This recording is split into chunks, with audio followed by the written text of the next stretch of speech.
देखने वाले हैं क्लास 12th की पॉलिटिकल साइंस शीत युद्ध का दौर जो चैप्टर है हमारा cold war era and non aligning movement. इसका ये जो भाग है ये दूसरा है, ठीक है। पार्ट 1 ऑलरेडी अपलोडेड है, अगर आपने नहीं देखा है तो आप उसे जरूर देखें पहले, इसके बाद हम बात करते हैं पार्ट 2 की। तो देखिए यहाँ पे सबसे पहले हम टॉपिक लेने से पहले आपको अपने ग्रुप के बारे में बता दें। अगर आप टेलीग्राम ग्रुप में नहीं जुड़े हैं तो आप टेलीग्राम पे class 12th ESP new group search करेंगे तो आपको हमारा ग्रुप मिल जाएगा। उसमें लगभग आज की डेट में 2250 के करीब स्टूडेंट जुड़ चुके हैं।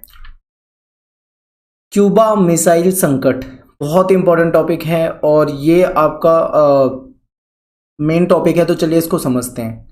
क्यूबा जो है एक छोटा सा देश था, ठीक है। क्यूबा जो था एक छोटा सा देश था जो कि अमेरिका के तट से लगा हुआ था, यानी कि अमेरिका के बिल्कुल नज़दीक था और एक छोटा सा द्वीपीय देश है, बहुत मामूली सा छोटा सा देश क्यूबा, अगर आप मैप में देखोगे तो।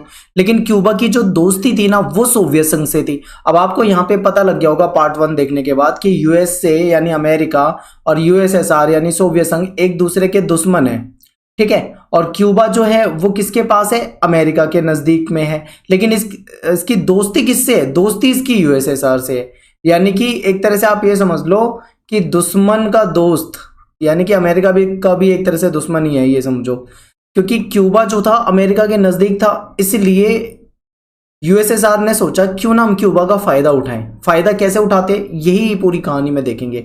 तो सोवियत संघ इस जो था वो कूटनीतिक और वित्तीय सहायता देता था, यानी कि सलाह मशवरा और प्लस में आर्थिक मदद, दोनों तरह की सहायता की अगर हम बात करें तो सोवियत संघ जो था वो देता था किसको?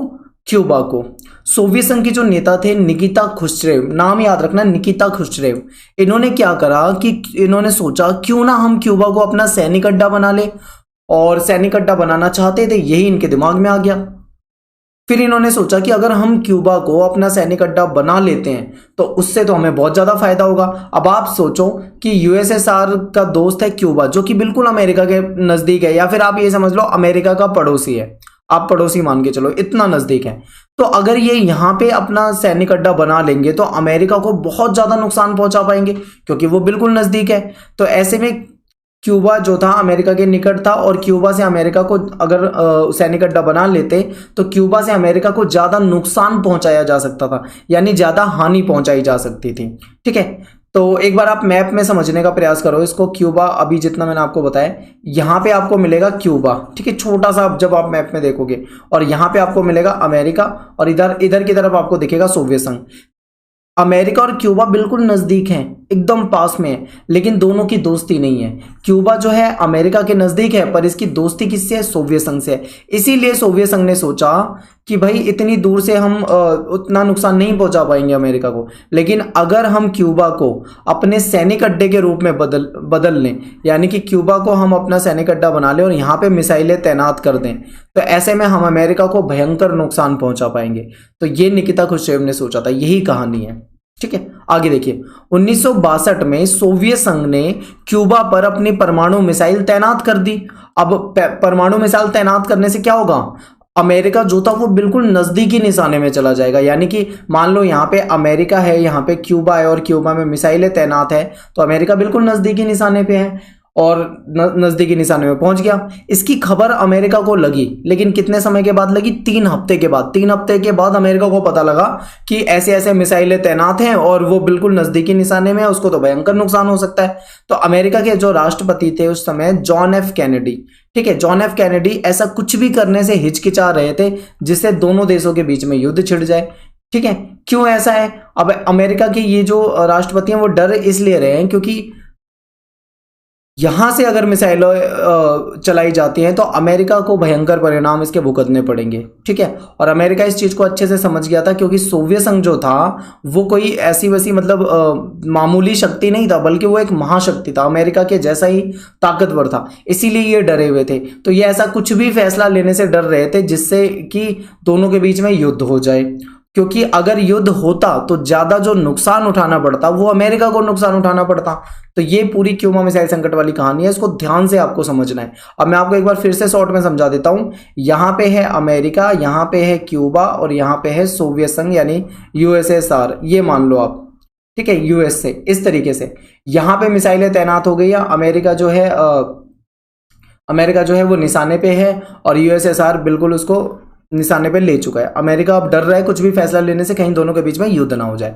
अमेरिकी राष्ट्रपति को इस बात का विश्वास था कि जो निकिता खुश्चेव है वो वहां से अपनी मिसाइलों को हटा लेंगे, उन्हें पूरा यकीन था।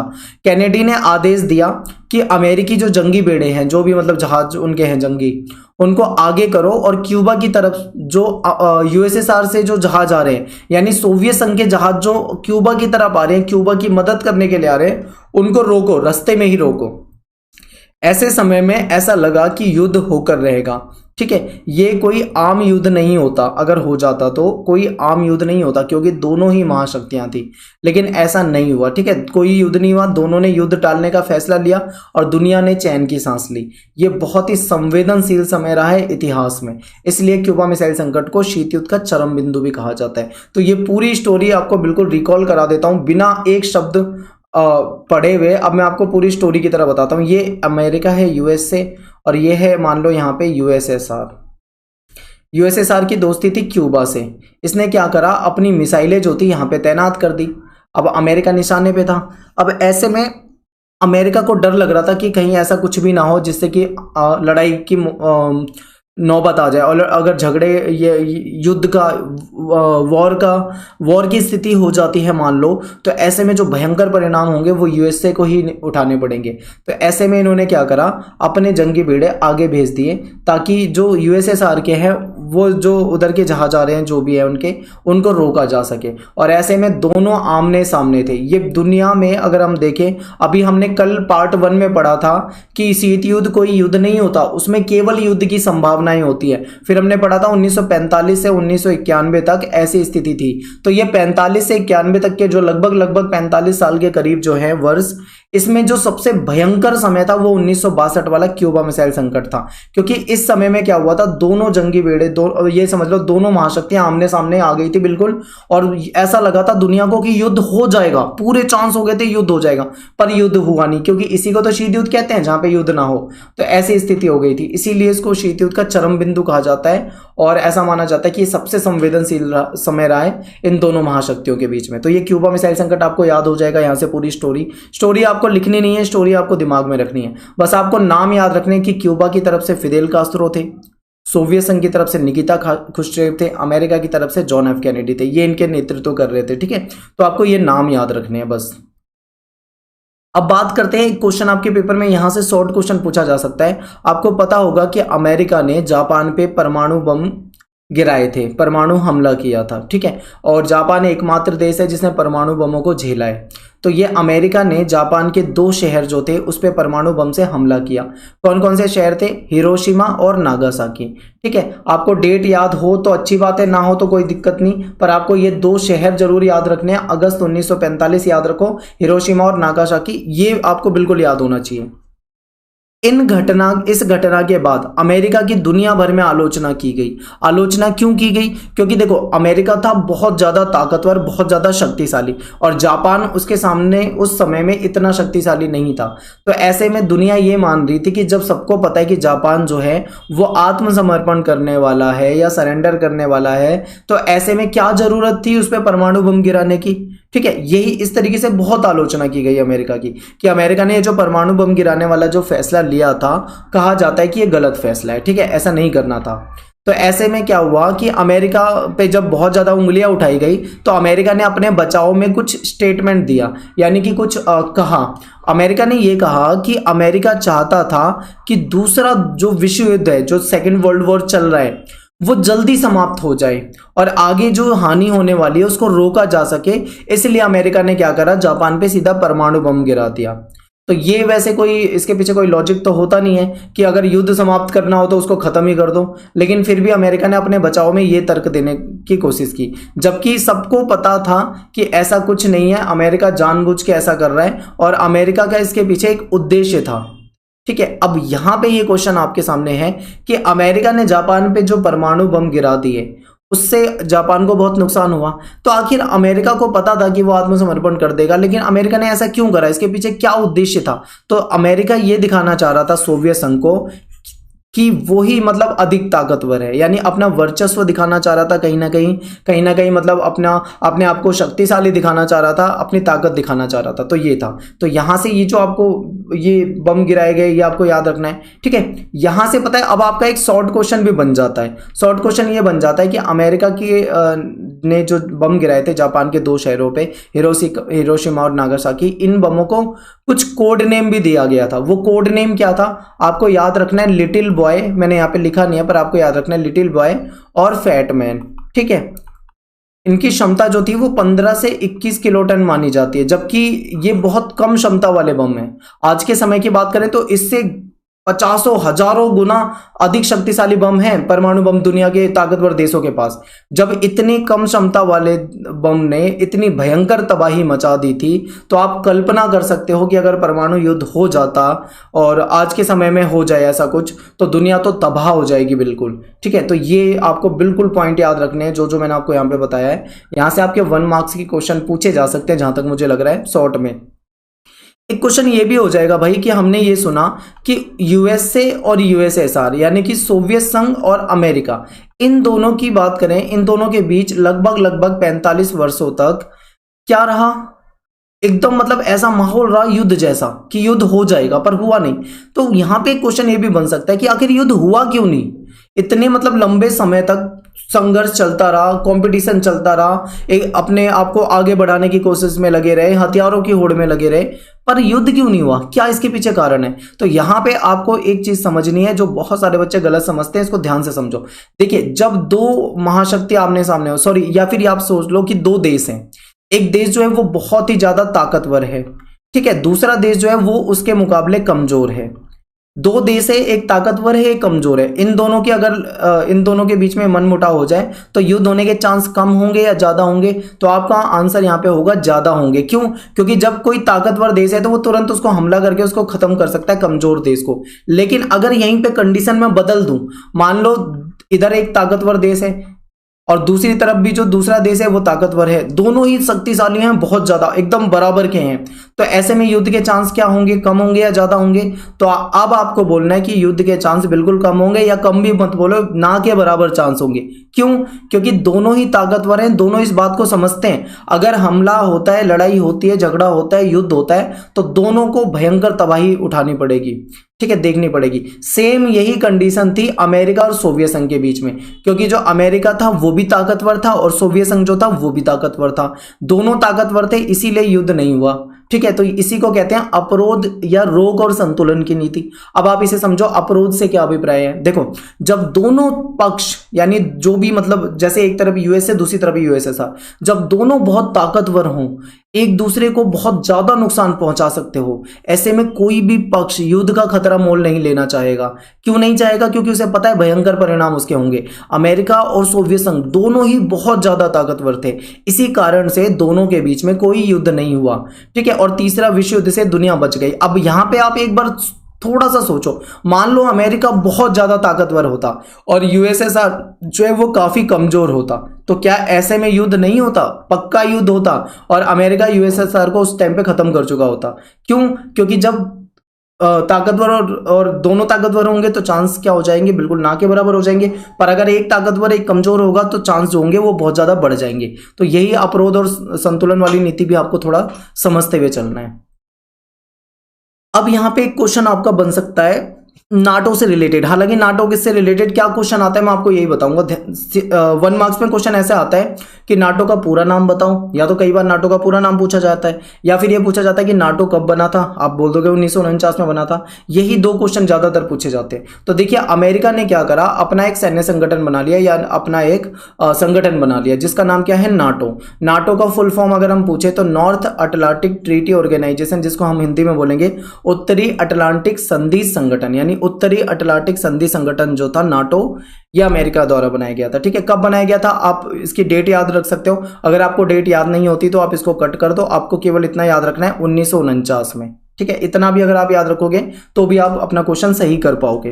तो ये आपके यहीं से क्वेश्चन आ जाते हैं बस। लेकिन अब आगे क्या पता इस साल यहां से भी क्वेश्चन आ जाए, नाटो के उद्देश्य क्या थे, तो इसको समझो। देखिए क्या था कि जब नाटो बनाया गया था उस समय में आप देखो कि कैसा माहौल था दुनिया में। एक तरफ अमेरिका, दूसरी तरफ सोवियत संघ था, दोनों एक दूसरे से कंपटीशन में लगे हुए थे, हथियारों की होड़ में लगे हुए थे। तो उस समय ये बनाया गया था, तो अमेरिका ने बनाया था। सभी सदस्य, इसका जो उद्देश्य था कि सभी सदस्य जो हैं वो आपस में एक दूसरे के साथ मिलजुल कर रहेंगे, एक दूसरे की मदद भी करा करेंगे, ठीक है, एक दूसरे के साथ रहेंगे, एक दूसरे की मदद करेंगे। अगर किसी एक देश पे हमला हो गया, मान लो किसी एक देश पे हमला हो गया, तो उसे सभी देश अपने ऊपर हमला मानेंगे और मिलकर उसका मुकाबला करेंगे। तो अब यहां से मेरा आज का आपके लिए पहला क्वेश्चन है, आप मुझे कमेंट में इसका जवाब देंगे। क्वेश्चन ये है कि जब नाटो बनाया गया था उस समय इसके कितने सदस्य देश थे। देखिए मैं आज के समय में नहीं पूछ रहा हूं, मैंने कल भी एक क्वेश्चन पूछा था कि बर्लिन की दीवार कब बनी थी, बहुत सारे बच्चों ने 1961 सही जवाब दिया, पर बहुत सारे बच्चे 1989 भी जवाब दे रहे थे, क्योंकि वो उसको गिराने की डेट भी बता रहे थे। मैं आपको गिराने की डेट नहीं पूछ रहा हूं, ठीक है। इसी तरीके से यहाँ पे नाटो की मैं आज के सदस्य नहीं पूछ रहा हूं, मैं आपको ये पूछ रहा हूं कि जब नाटो बना था अप्रैल 1949 में, उस समय इसमें कितने सदस्य देश थे। आप कमेंट में अपने नाम के साथ मुझे लिख के बताइए। आगे आ जाता है सीटो और सेंटो, ठीक है। सीटो सेंटो संगठन भी बनाए गए थे। जब अमेरिका ने नाटो बनाया तो ऐसे में जो था सोवियत संघ था वो पीछे कैसे रहने वाला था। सोवियत संघ ने क्या करा, सोवियत संघ ने भी एक संगठन बना लिया जिसको क्या कहा जाता है, 1955 में बनाया था, जिसको कहा जाता है वार्सा पैक्ट, वार्सा संधि हुई थी। इसका उद्देश्य क्या था, इसमें भी कुछ देशों का ग्रुप बना था। इसका उद्देश्य था नाटो से मुकाबला करना, ठीक है। तो ये हो गया नाटो वार्सा हो गया। अब आते हैं हम सीटो और सेंटो पे। हालांकि यहां से इतने क्वेश्चन नहीं पूछे जाते, पर इस साल शॉर्ट क्वेश्चन में आने के चांस हैं। तो सीटो कब कैसे हुआ है इसको ध्यान दो। तो सीटो का पूरा नाम देखो, South East Asia treaty organisation. और अगर इसकी स्थापना की बात करें सीटो तो 1954 1954, सीटो 1954 याद रखो। अब यहां पे ये भी पूछा जाए कि ये जो सीटो था इसका उद्देश्य क्या था, तो भाई देखो इसका उद्देश्य था कि ये जो साम्यवादियों की विस्तारवादी नीति है, जो यूएसएसआर जो थे वो साम्यवादी थे, इनकी जो विस्तारवाद नीति यानी दूसरे देशों को शामिल करना, इससे दक्षिण पूर्व एशियाई देशों की रक्षा करने के लिए बनाया गया था। यानी एशियाई दक्षिण पूर्व एशियाई देशों की रक्षा के लिए इसे बनाया गया था, ताकि साम्यवाद जो है इन देशों में ना फैल पाए। क्योंकि आपको पता है अमेरिका जो था वो हमेशा से किसको बेहतर मानता था, पूंजीवाद को, इसीलिए वो नहीं चाहता था कि साम्यवाद किसी भी तरीके से फैले, ठीक है। इसलिए ये सीटो सेंटो नाटो बाटो जो भी है बनाए जा रहे हैं। तो आप इनको डेट वगैरह थोड़ा सा याद रखना कब बने थे, ऐसे ही क्वेश्चन ज्यादा पूछा जाता है आपसे। अब यहाँ पे अगर सेंटो का क्वेश्चन पूछे तो सेंटो का स्थापना पूछे तो 1955 लिखो। अगर ये पूछे इसका पूरा नाम क्या है तो सेंट्रल ट्रीटी ऑर्गेनाइजेशन, केंद्रीय संधि संगठन, ठीक है।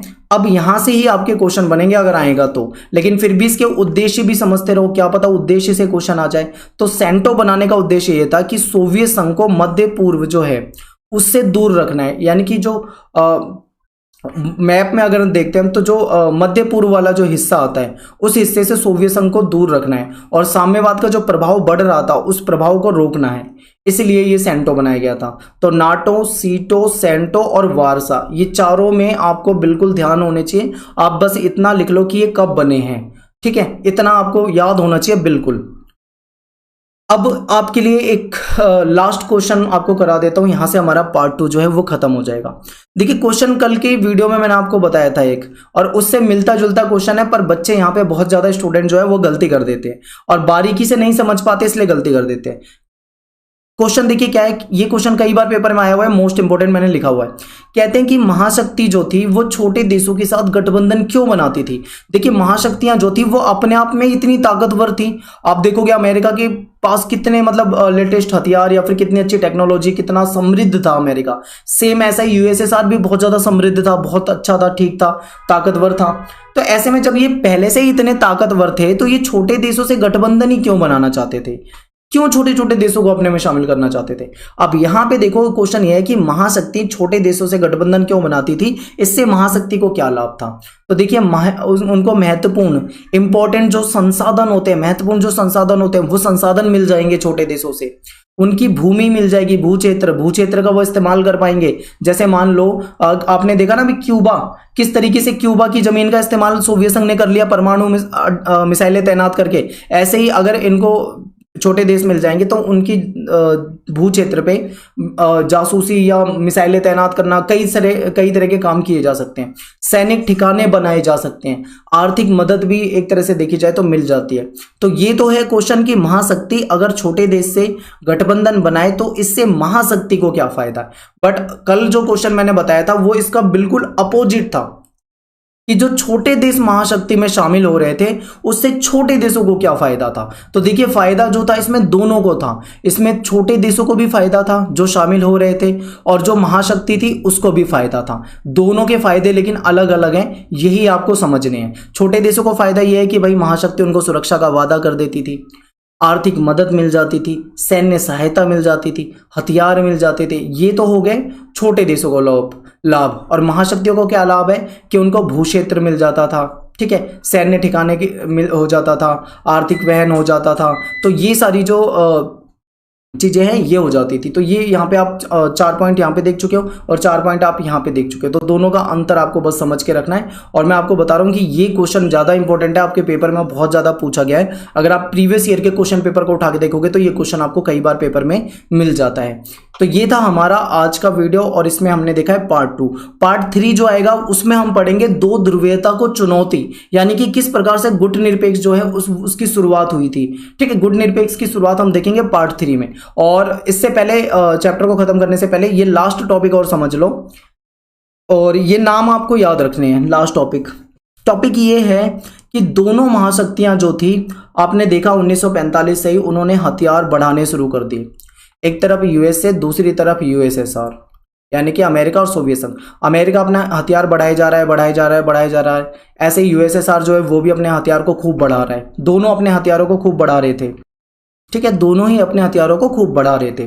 ऐसे में दोनों को एक बात महसूस हुई, उन्होंने सोचा कि हम हथियार बढ़ाए तो जा रहे हैं, अगर मान लो कल को गलती से हमारे बीच में युद्ध हो गया, अगर युद्ध हो गया तो दोनों ही ताकतवर हैं, भयंकर परिणाम उठाने पड़ेंगे, यानी दोनों ही नष्ट हो जाएंगे और दुनिया भी तबाह हो सकती है। तो ऐसे में इन्हें ऐसा महसूस हुआ, दोनों महाशक्तियों को महसूस हुआ कि हमें कुछ ना कुछ लगाम लगाने की जरूरत है अपने इन बढ़ते हुए हथियारों पे, यानी दोनों को हथियारों पे कुछ ना कुछ लगाम लगाने की जरूरत है। तो ऐसे में 1960 के दशक में, 1960 के दशक का मतलब है 1960 से लेकर 1970 के बीच, यानी 10 साल के बीच की जो घटनाएं आती हैं वो दशक में आ जाती हैं। ठीक है, यानी 1960 के दशक में 3 महत्वपूर्ण संधियां हुई, और ये 3 महत्वपूर्ण संधियां, इसके केवल आपको नाम याद रखने हैं। परमाणु परीक्षण प्रतिबंध संधि, परमाणु अप्रसार संधि, परमाणु प्रक्षेपास्त्र परिसीमन संधि। ये नाम आपको याद रखने। ये 3 संधियां की थी दोनों महाशक्तियों ने। और कब की थी ये संधियां? 1960 के दशक में की थी। क्यों की थी? क्योंकि दोनों को ऐसा महसूस हो रहा था हथियार हमने बहुत ज्यादा इकट्ठे कर लिए हैं, अगर कल को इनका इस्तेमाल हमें करना पड़ा तो ये हमारी मौत का ही जिम्मेदार बनेंगे, यानी हम खुद अपनी मौत के लिए हथियार इकट्ठे करे जा रहे हैं, क्योंकि दोनों ही ताकतवर थे। इसलिए उन्होंने सोचा कि हम संधि कर लेते हैं। तो ये आपको यहाँ पे इतना पढ़ना था बस। ये पार्ट 2 था, और पार्ट 3 में हम देखेंगे गुट निरपेक्ष, और गुट निरपेक्ष से रिलेटेड बहुत सारे क्वेश्चन आपके पेपर में पूछे जाते हैं, उसको हम यहाँ पे समझेंगे। ठीक है, नेक्स्ट में तो मेन जो सारे हैं आपको मेन जो आपके रिवाइज सिलेबस के अकॉर्डिंग मैं आपको बता रहा हूँ, जो है वो सारी चीजें आपको कराऊंगा। तो मिलते हैं नेक्स्ट वीडियो में। थैंक्स फॉर वॉचिंग सभी को। जय हिंद, जय भारत।